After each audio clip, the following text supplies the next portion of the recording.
Right. Hello everyone, welcome. My name is Silvio Costa and I'm a social media marketing intern at Google Content. Thank you very much for tuning into our podcast today. I'm here joined by Lisa Moraeus. Lisa is a certified coach, speaker and workshop facilitator, and she specialized in personal leadership for change makers and leaders in the non-profit sector. She has been self-employed for more than a decade, so she had the time to develop a lot of ways of working from home that basically suit her needs and preferences.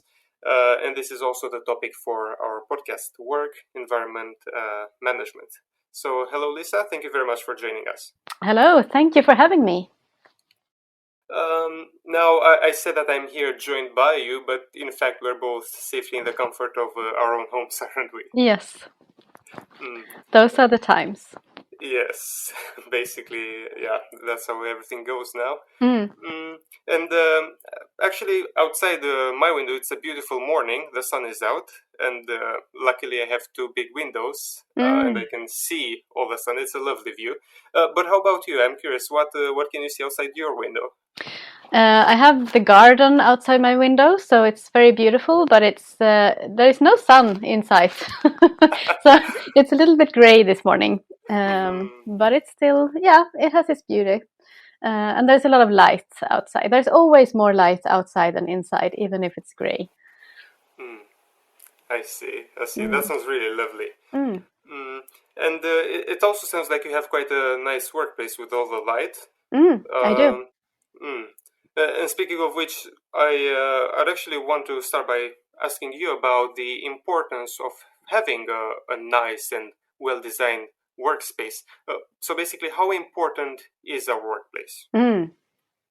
Yeah, I've been thinking about that the last days since we were going to talk about it, and I realized that I have this, the magnet that you have on your fridge with little pictures on them.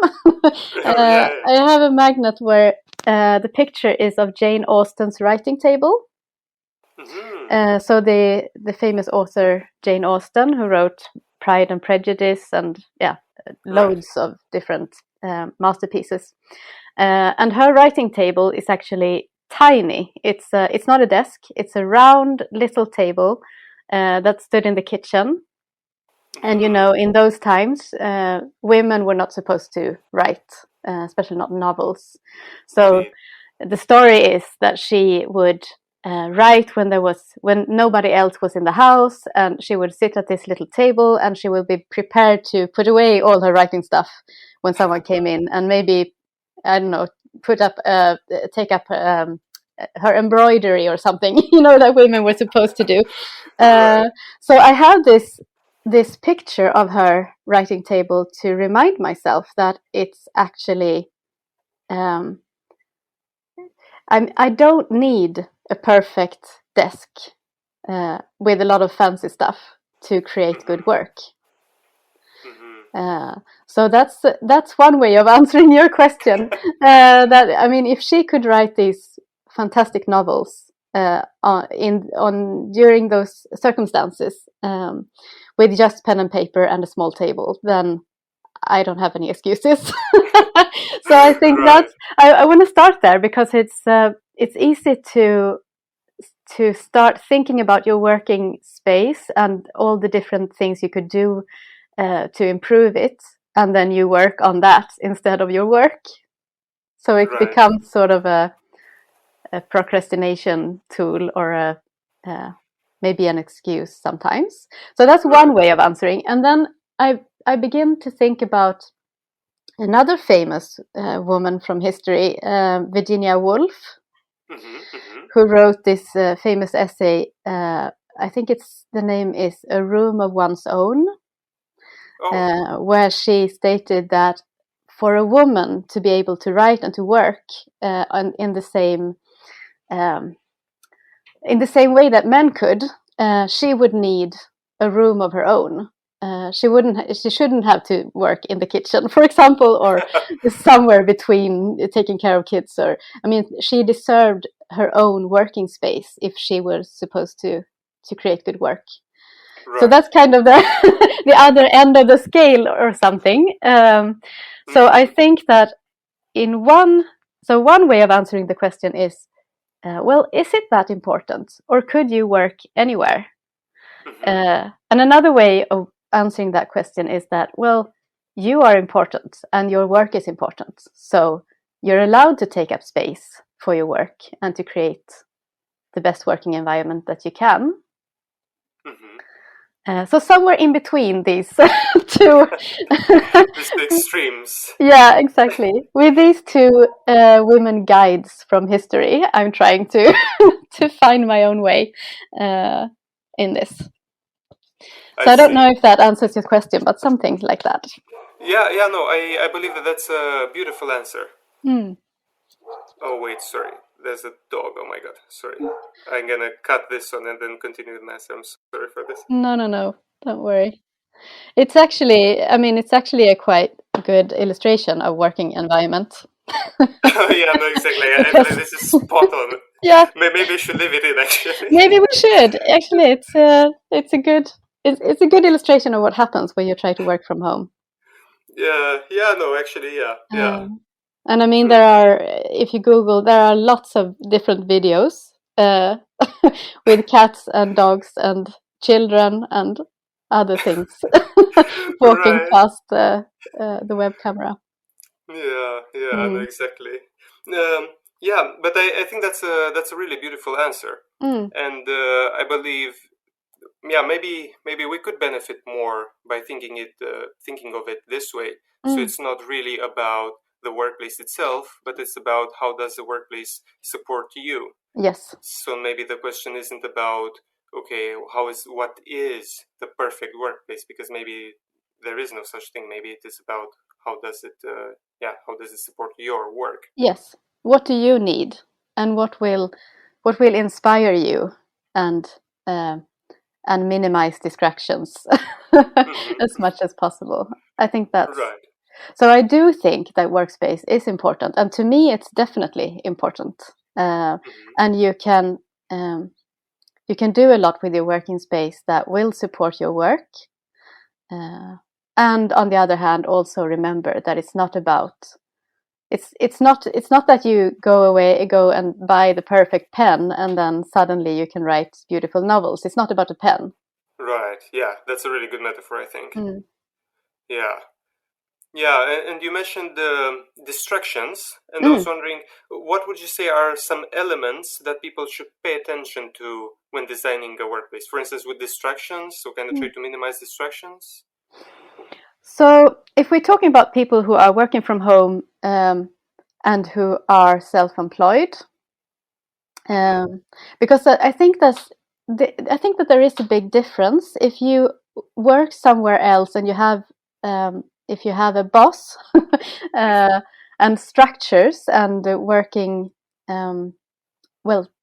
tasks that you need to do that you haven't invented yourself but someone else has put upon you, which is the normal situation for most people.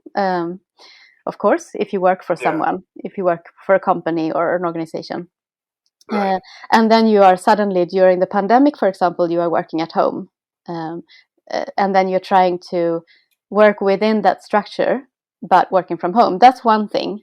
And I think it's kind of a different thing if you work from home. That's your normal workspace.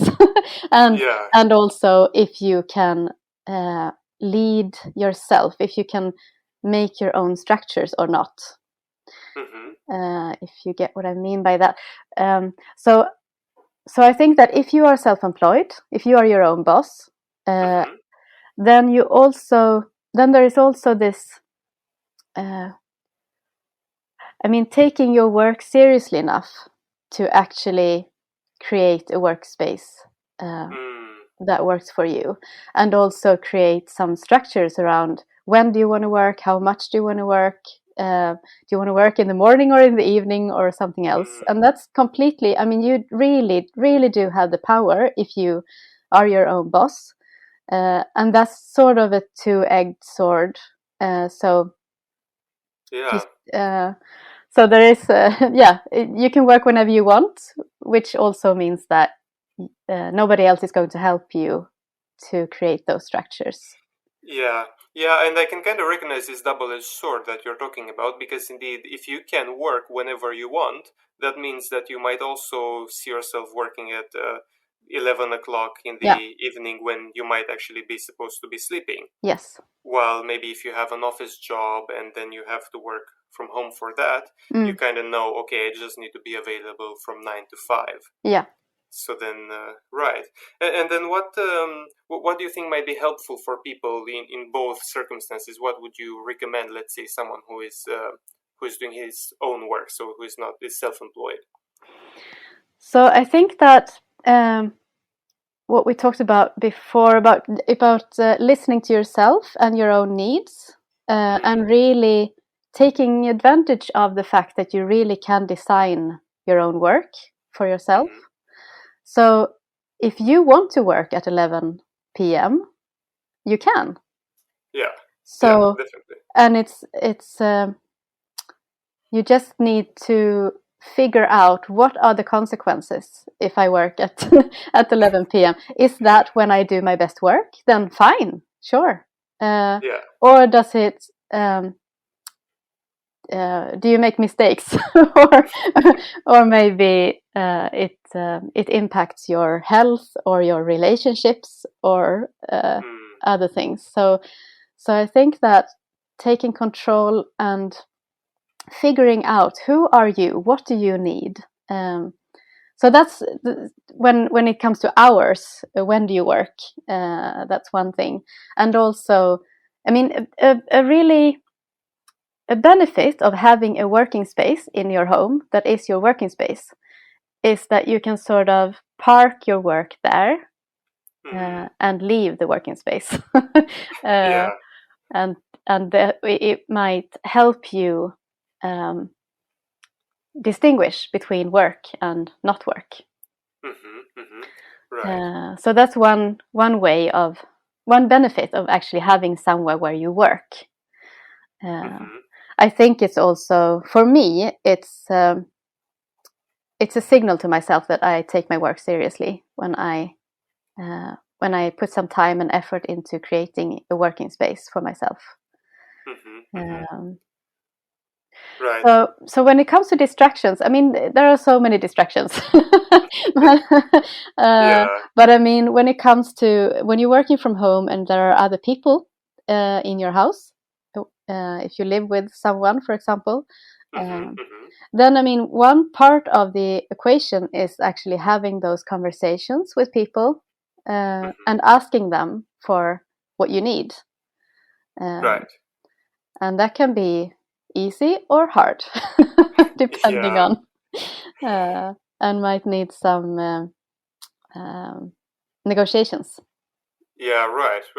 Okay, so it's not only about, let's say, you having a nice desk, but it's also about all these dynamics, so it involves other people as well. Yes, exactly. And it's also, it sounds like it involves a lot of self-agency as well. So you also need to reflect a bit on, okay, what is it that I need? And also, it sounds like it requires some self-knowledge too, in the sense that, oh, I need to know when do I work best, and what is it that makes me be productive. Yeah.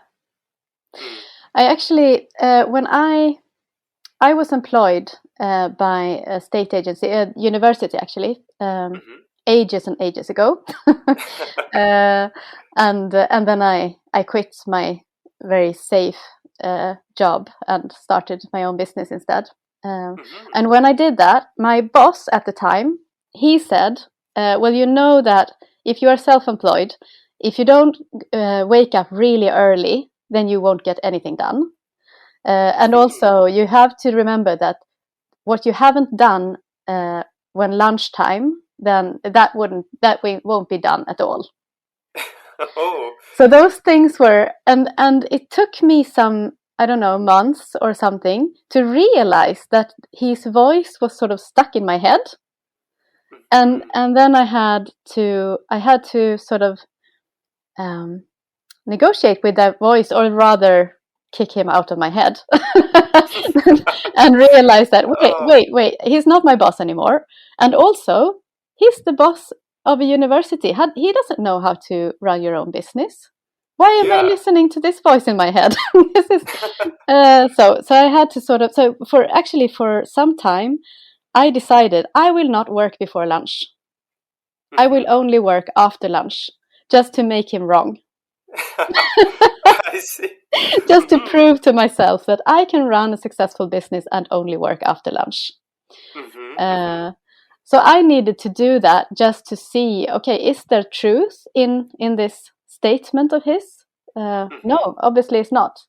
And then, of course, I realized that I actually work quite well before lunch. So so I found, but it took some time to find, as you say, to get to know myself and to start listening to, well, what's an ideal work day for me? What does that look like? And there are so many norms in the society. Right. I mean, we're supposed to work 8 hours a day. But is that a rule? Or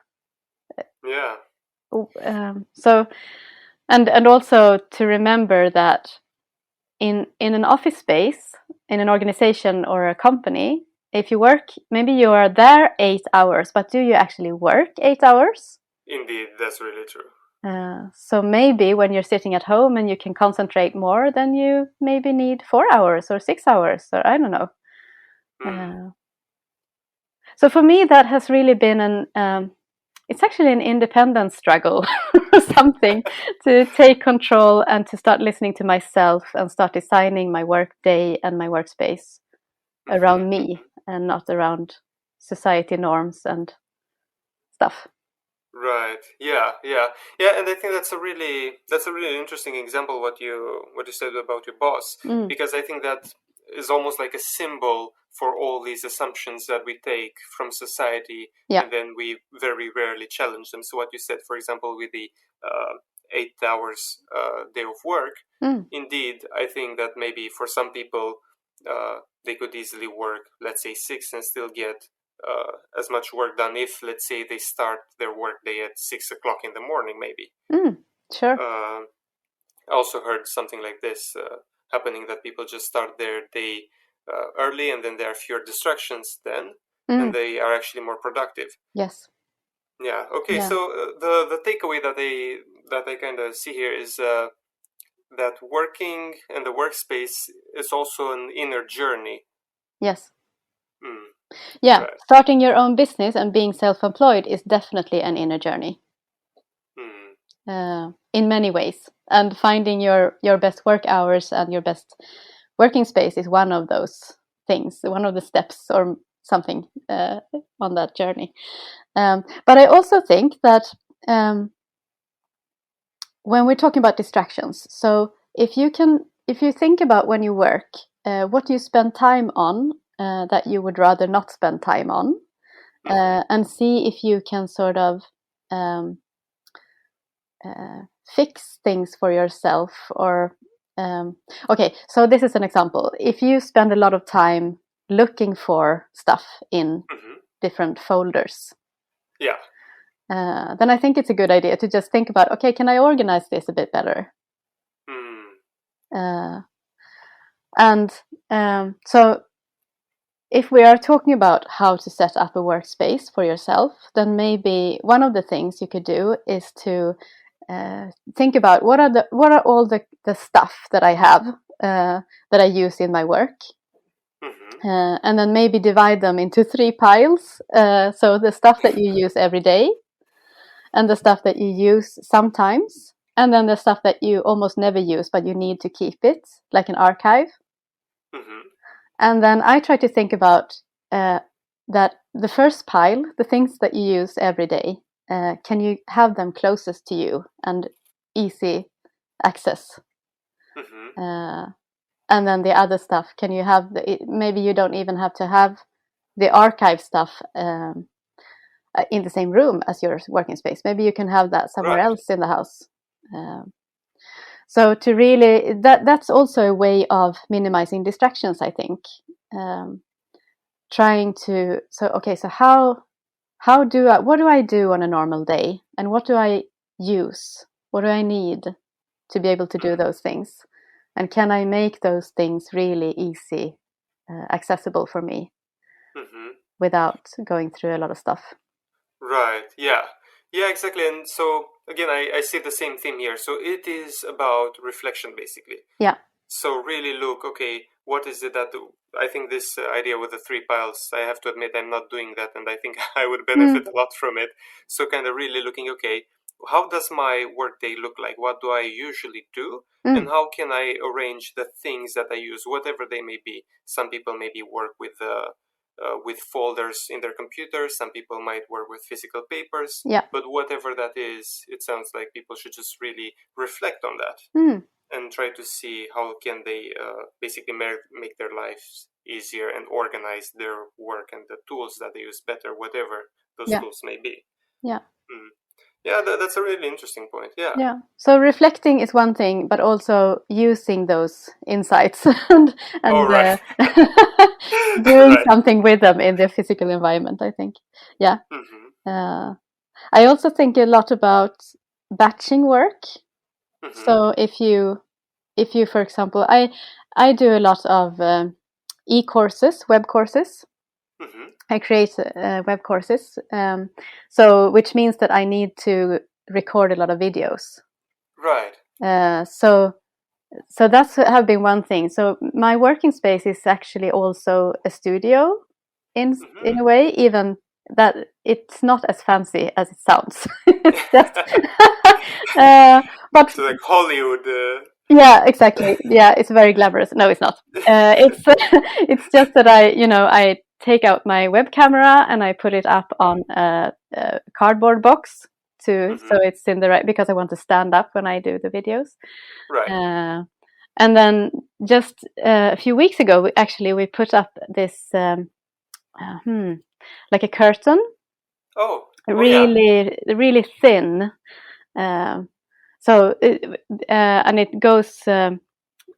It covers the bookshelves on a whole wall. We are fortunate. My husband works from home as well, and we have a room, a dedicated room in the house where we have.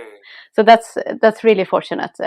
Not everyone can have it like that, but this curtain actually it helps a lot because it becomes sort of a backdrop. Right. So it's very easy for me. I don't have to think. Okay, so what shows in the camera, and all these. There are filters, that can create backgrounds for you in a lot of, like in Zoom or but I don't need them, and also I don't think they work very well always. So so just putting up this curtain, actually, it took a lot of headache out of my work. Right. And so I started saying batching. So to come back to that is so if I have a lot of videos that I need to record, could I just set up the studio and record those videos and then start with editing them or writing the text to go with them, rather than jump between tasks. So that's I think that has to do with working space as well, to sort of think about what are the different, because if you are self-employed and maybe otherwise as well, you have a lot of different tasks. You are the marketing person and the creation person, and in your business you have all the roles. So actually all the roles might need a working space. Right. Yeah, so how can you sort of convert your working space between these different things that you do?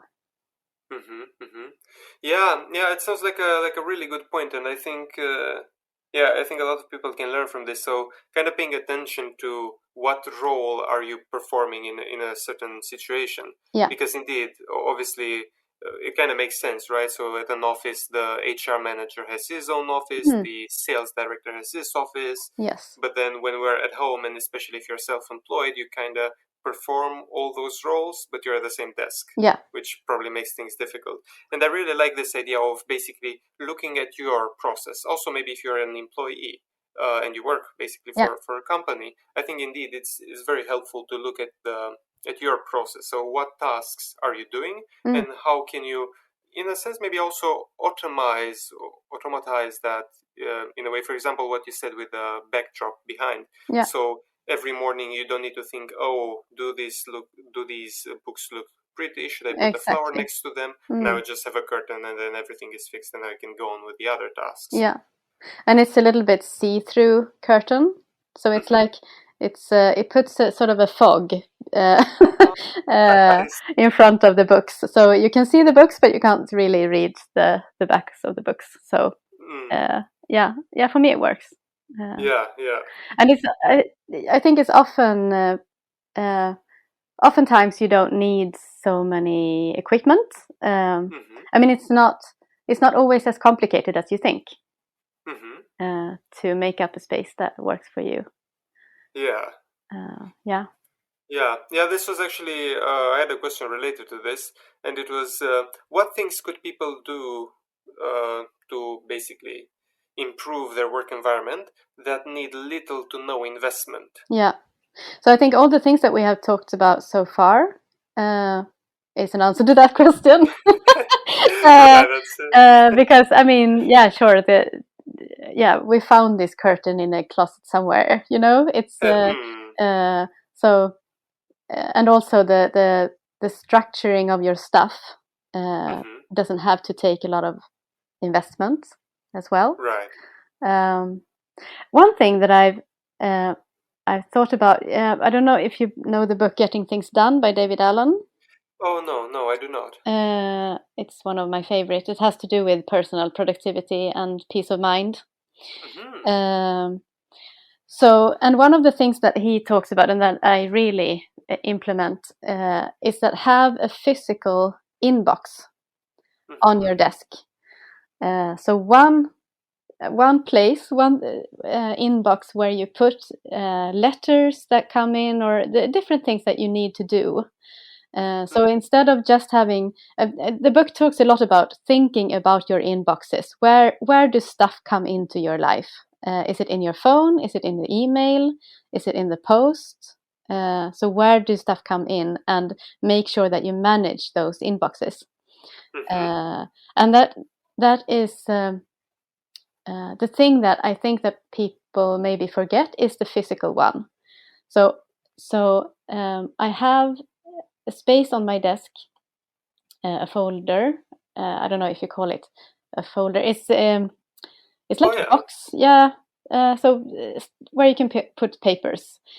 So all the stuff that I need to take care of, all little notes or post, bills, everything goes in that tray. Tray is the word, I think.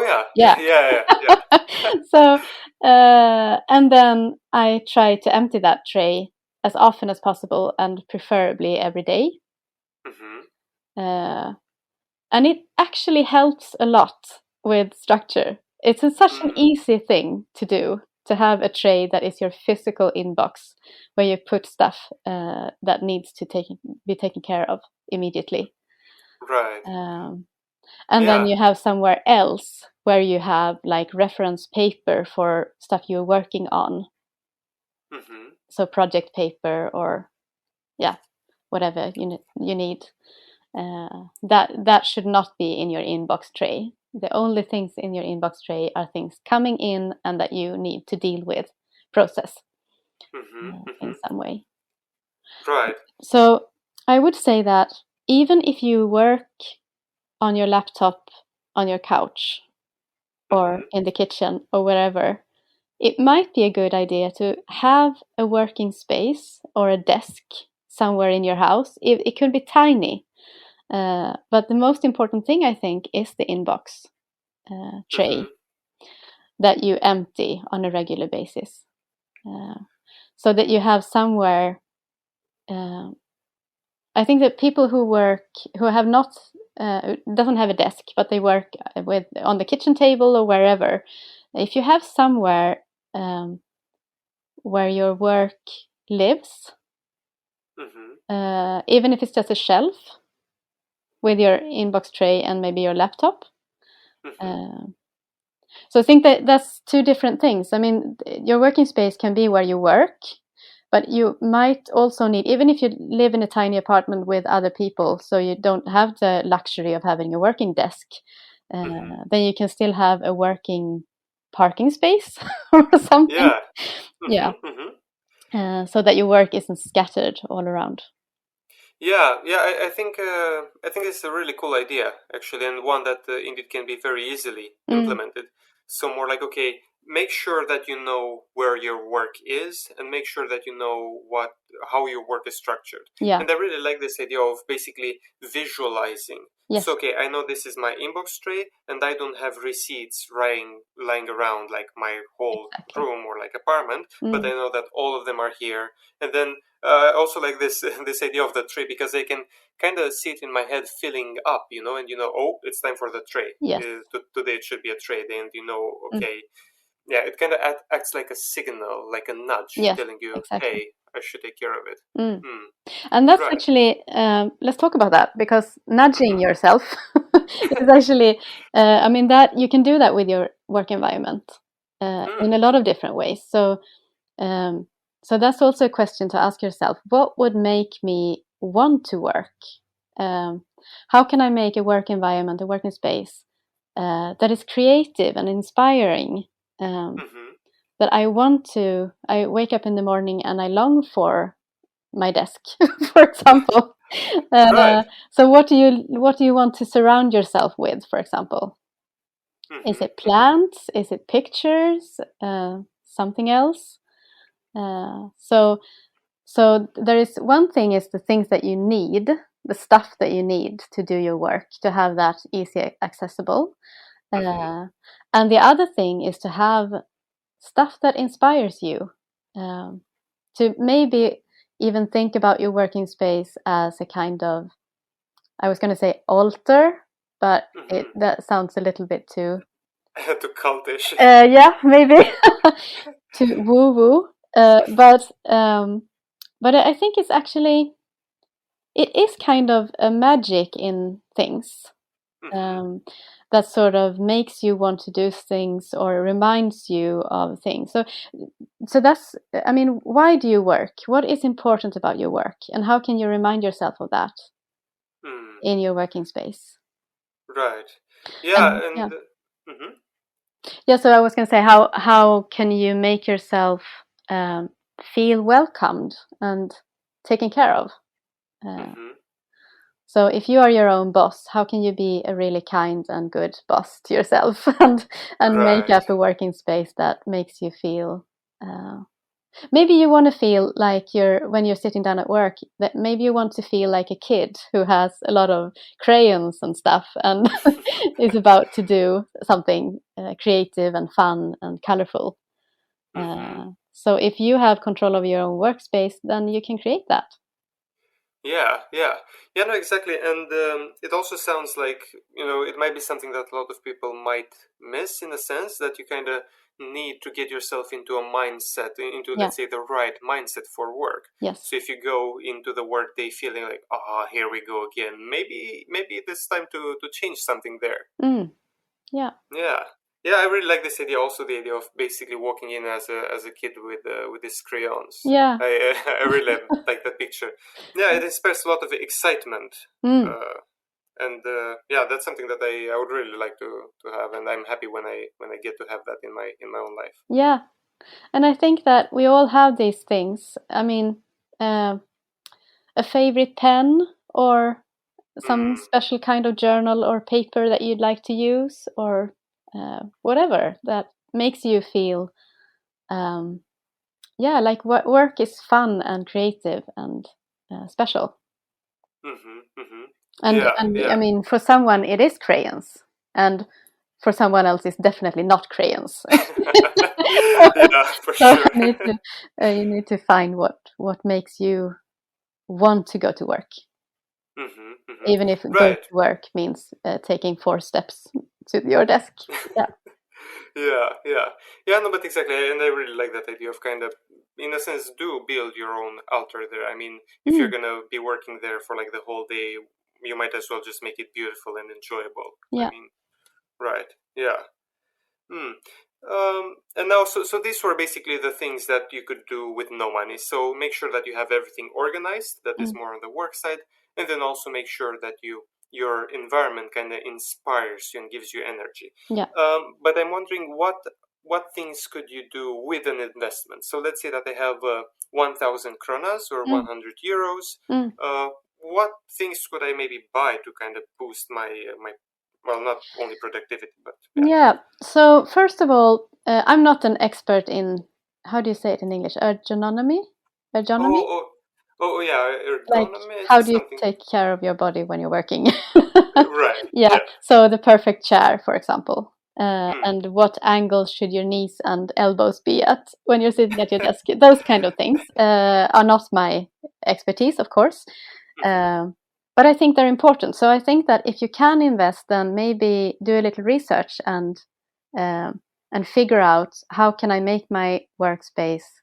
How can my workspace make sure that I don't damage my body when I'm working Right. in different ways. So that's one thing, of course. And another thing, I think, I don't know, I read somewhere about how much we are frustrated about technology and how much time and energy that frustration takes from us on a regular day. So I think that also listen to your frustration and to your when you get irritated with stuff and think about, can I invest something here? Can I? And that could be, I mean, it could be like maybe upgrading your computer or your phone or something. It could also be invest in help, maybe. Maybe you're not as skilled as you could be in the programs that you're working in or something like that. So find the frustrations and see if you can put some money into into making your work life less frustrating. I think. Right. So I think those things. Also, a thing that we haven't talked about, and that maybe now because of the pandemic, I'm working from home all the time. But before that, I did a lot of speaking gigs around Sweden. So I spent a lot of time on trains. So and on hotels and that stuff. So I have also been thinking about how my portable workspace. Right. So if I have a few hours in a town somewhere or a city, and I want to work, then how can I pack my workspace? How can I sort of set up my portable workspace anywhere? And that could be as easy as, I mean, maybe you have your laptop, but maybe you would feel more comfortable with having a keyboard that is detached. Right. Yeah. So portable keyboard is what I'm trying to say. I found out that I don't work on trains, but when I did, I actually I put up my computer on the table, the folding down table, and then I had my portable keyboard on my lap, because I found out that my shoulders didn't get as sore because it was a better way of. So that maybe if you are traveling a lot in your work, to think about what can I do to make it easier for me to work elsewhere. So this really goes back into the reflection part. So basically, look really closely at how your work day looks like. What are the things that you need? Also on a practical level, of course, but also on let's say on an emotional level, because obviously our emotions are probably an indicator of something. or Yeah. show you that there's something wrong. And then if you identify what that is, and then if you can upgrade that, then just go ahead and do it. Yeah. And that's also, I mean, I don't work on trains anymore, because I've found out that even if I try to make it as comfortable for me as possible, I don't get very good work done on trains. It's not a good environment for me to work. So it was also really a relief for me when I decided that, well, I don't work on trains. On trains, I listen to audiobooks or podcasts. That's what I do. And I knit or crochet. Right. Yeah. So, and that's also something that, I mean, you can decide that. You don't have to work. I was always frustrated with, the bad internet or, different things that, and I know people who work really good on trains, but I don't, so I don't have to. Yeah, no, exactly. So yeah, I would rather actually, if I were having a speaking gig, say in Stockholm, I would rather postpone my travels home to after the work day. So I would rather sit in Stockholm and work on a cafe for an hour or two, and then take the later train home. Because I don't feel that I have to work on the train.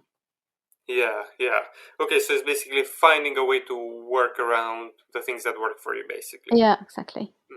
Yeah, and I'm also wondering, because indeed it seems like there are no clear-cut answers. Like, you cannot tell people, oh, go ahead and do this, it's gonna work for you, because it's simply it's simply not gonna happen. So then I'm wondering, what sort of questions or method can people use to reflect, to help them reflect? For example, would you recommend someone to take, let's say, 5 minutes a day and reflect on their work day, and like write things down, or I don't know, what do you think would help? Yeah, that's a really good question. I think, well, I like to reflect on things, and I definitely like to do it, and in the beginning of the day and at the end of the day. I write morning pages, so I journal in the morning before I leave my bed. So I write a few pages, just what's in my head at the moment, which is really, really helpful for me.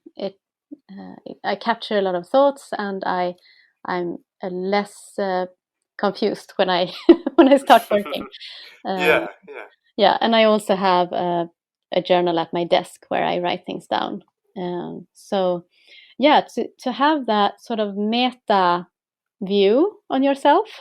And also, I think that it's a good idea to listen to your frustrations.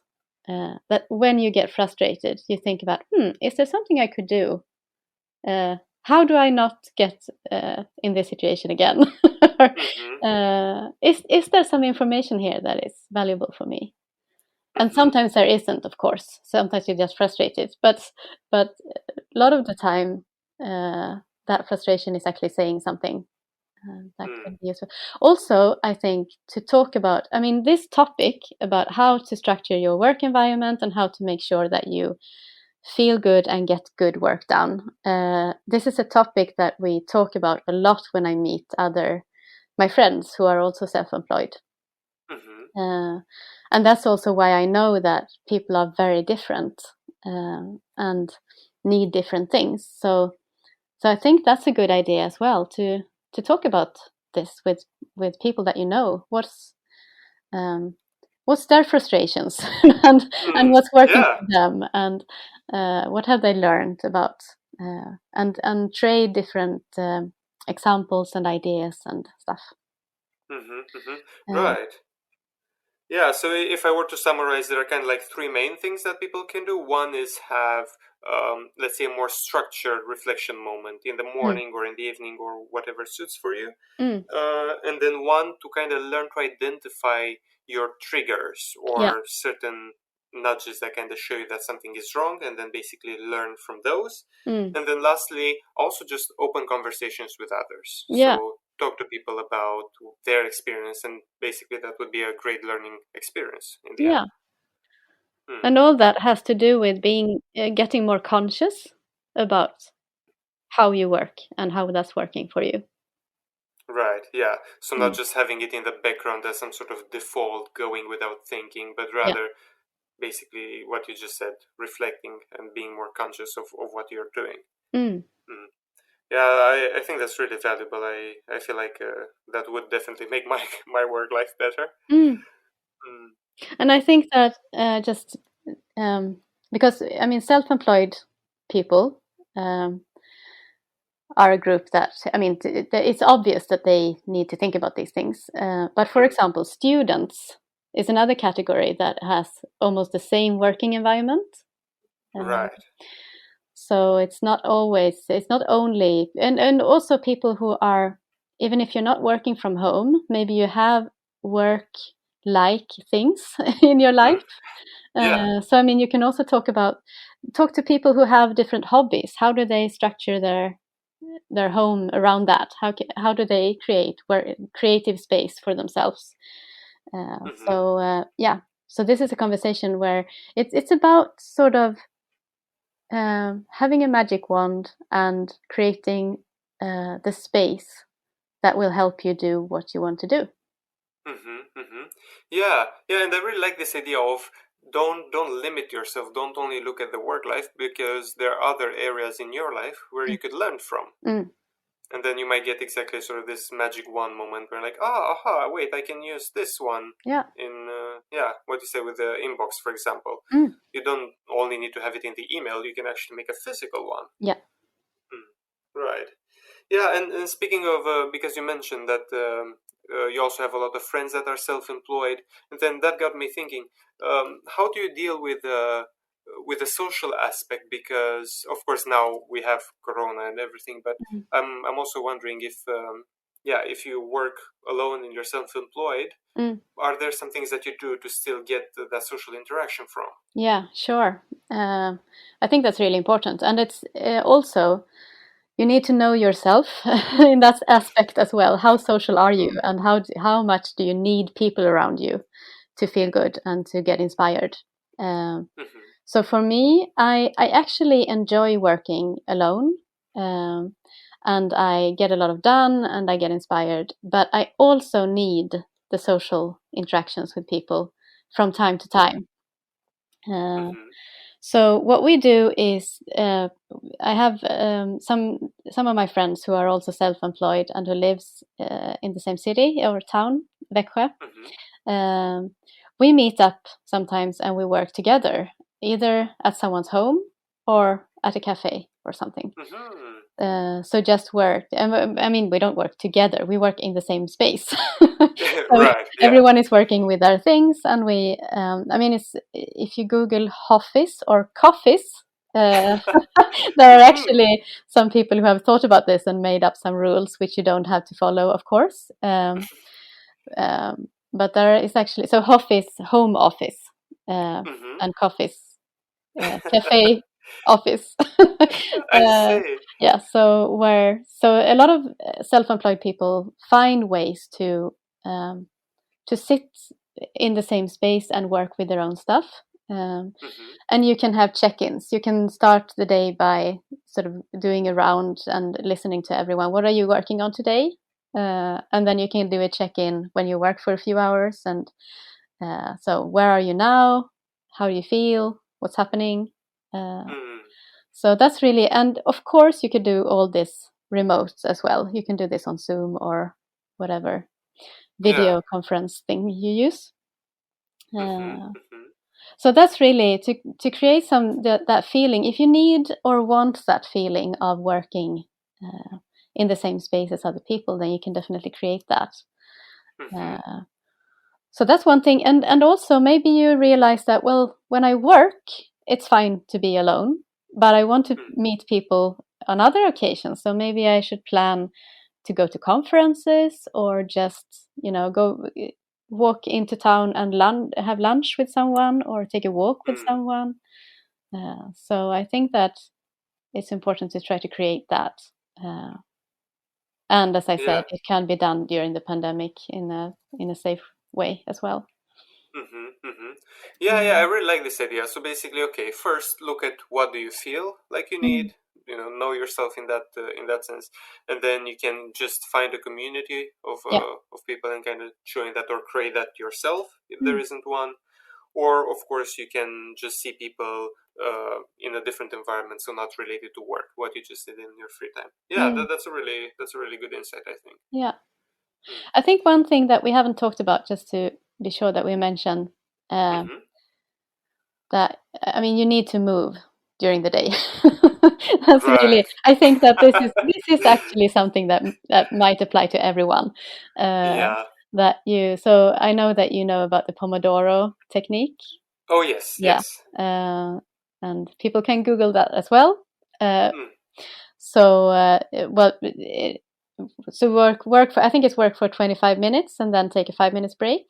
Exactly. But you can customize that, of course, for your own needs as well. And for me, I usually do 25 minutes when it's something that that doesn't require a lot of creativity from me. But if I work with something that needs that creativity, I do 50 minutes because it feels better for me.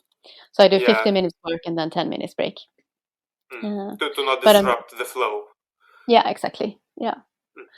But I think that's also, so when we talked about this, get a perfect chair for your desk. Don't make yourself too comfortable, I would say. Well, that's fair, indeed. Because it's actually more important to get up and move around. And when you're working from home, the benefit it also, you could do laundry while you're working, and then you need to go away and hang the laundry or whatever you do. So that's a way of sort of getting movement into your workday. Or you can dance or go for a walk or whatever. But actually, I usually, a lot of the time I do some housework. Actually, I go away and do the dishes, and then I go back to my work. Or something like that. And that is one thing that I can do because I am my own boss, and my boss thinks that that's a really good idea. But if I work for someone else, that's harder. It's harder to feel like you're allowed to do things in your house that is not work when you're working. I know because I've had this conversation with someone who feels like, well, I'm at work. I'm not allowed to do laundry. I couldn't do laundry if I were in the office, so I shouldn't do it at home. Right. So I think that's that's a benefit of being your own boss. Then you can decide, well, you do what works for you. As long as you get the work done, then Yeah, indeed. And I also think that it's really important. I like, for instance, when you mentioned dance, because that immediately popped this word in my head, which is energize. So just feel energized. Find those small moments, nuggets that can energize you. And I also like this idea of doing laundry. Indeed, of course, again, with all the caveats that you just mentioned, if your work allows it. But this kind of leads me to the idea of work-life balance, because this sounds like a really cool way of kind of merging, your home duties with your work. Yeah. So I'm wondering how does this work for you? Because so far it sounds like you've kind of merged them really nicely. I think I do, and also I have a fantastic husband who reminds me when I get too caught up in work and and forget to take a leave. But I think that's important, and especially if you love your work, it's really important to sort of, for me at least, to structure so that I don't work all the time. So that's one thing, and I think, as we talked about in the beginning, I think to have a working space could help you with that. So now I'm leaving my working space. I'm going to the couch, and I don't work in the couch. So but at the same time, so break the rules, I would say. So if you want to intermingle work and free time stuff, then do that. And if you want to work in the evenings, then work in the evenings as long as it works for you and the Right. people around you. Yeah. Yeah. So, but I do think that, I mean, it's a question of, again, it's a question about knowing yourself, and also it's a question about discipline. Right. So deciding when do you work, when don't you work, and what is work. That's also an important thing, because sometimes, I mean, if I have an idea and I go around thinking about that, is that work? Right. Yeah. So for me, I have this. I think I have developed, and it works most of the time, when I actually ask myself, "Am I working now?" And I can sort of feel the answer to that. So, for example, I mean, you need rest, and maybe that's more important. What is rest for you? Is it the crayons, maybe? Yeah. even Yeah, if you are working with crayons and you are creating work, maybe that's also rest. Yeah, no, exactly. I think this is such a valuable thing. Now that I think about it, I'm trying to think also, yeah, like in my own life, it does happen that sometimes, because I'm also basically working from home, and it does happen that sometimes I just go and put on the washing machine, and then I need to fold everything back, and then I take a break from work. And to me, that might seem like a chore, but to me it's actually relaxing, because usually I put some music and then I basically take a complete break from work, and I also just stand up and I basically move. Yeah. So And indeed, then when you come back to your desk, do you sometimes realize that you have a new idea in your head? yeah, that sometimes happens. Yeah. I feel like there's something going in the background while I'm folding laundry. Exactly. It's a good thing, because it's I feel that if I'm pushing my brain all the time, it doesn't work that well. But if I give it space, and for me, that usually is doing something with my hand so that I can't work. Doing the dishes or doing the laundry or whatever. Then the brain sort of relaxes, and then it solves things for me, even though I don't think about them. Right. And this exactly. And I think this taps into nicely into what you said about the person that you talked to, that they felt like they couldn't really take a break in that sense, like, oh, I cannot fold laundry while I'm working. But maybe we actually need that. Yeah. For a few minutes. Yeah. I think so. Yeah, and if you were at the office, then you probably would walk to the printer to get something out of the printer, or you would walk to the coffee machine or something. Exactly. So you have those breaks, and you don't when you're working at home always. Sometimes you can work the whole day and you haven't left your desk, and that's not healthy. Yeah, no, for sure it's not. Yeah, but indeed, exactly. So then you can resort to these sort of questions, like, okay, am I working now? And kind of start reflecting from there and seeing exactly what's going on. Yes, and what you need. Yeah. Awesome. Yeah, I feel like we've got so many cool insights here. So we also talked about the 3 piles. Okay, just organize your work environment. That can help you a lot. Then also just trying to find some nudges that kind of energize you. Yeah. And then we also talked about what is it that you could do if you have some money and you'd like to invest that. And then, of course, on reflecting, we talked about how can you reflect on your work and how can that help you. And then also about the social aspects. So how can you, if you feel like you're missing that, what can you do about that? Yeah, I feel like there's a lot that people can take away from this. I mean, at least I know I could. It's been fun. Yeah. Perfect. Should we wrap it? Wrap it up here now? Yeah, let's wrap it up. Yeah. So, where can people find you, Lisa? So, if they want to hear more from you. So, my name is is where you find me. So, Lisa Moraeus, and Moraeus is Moraeus. And if you have a hard time spelling it, then it's because it's Latin and it means from Mora, which is a small town in Sweden. So when you know that and you know Latin, then you can spell it. So Lisa Moraeus on Facebook and Instagram and on my website, lisamoraeus.se. And everything is in Swedish, so it will give you a chance to learn Swedish as well. Oh, perfect. Yeah. Perfect. Oh, okay. Thank you. Thank you very much, Lisa. Thank you very much for talking to us. Yeah, thank you for having me. And yeah, thank you everyone for listening, and we'll catch you in the next podcast. Have a nice day. Hey, Sylvie here. Thanks again for tuning in. If you want to listen to more podcasts like these, then don't forget to follow us on our social media. On Facebook at Cool Content Coach and LinkedIn at Cool Content AB. We have a lot of articles there with tips and tricks that will help you make the most out of these dynamic times.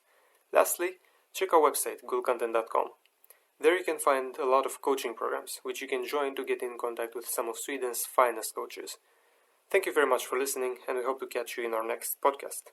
Bye for now.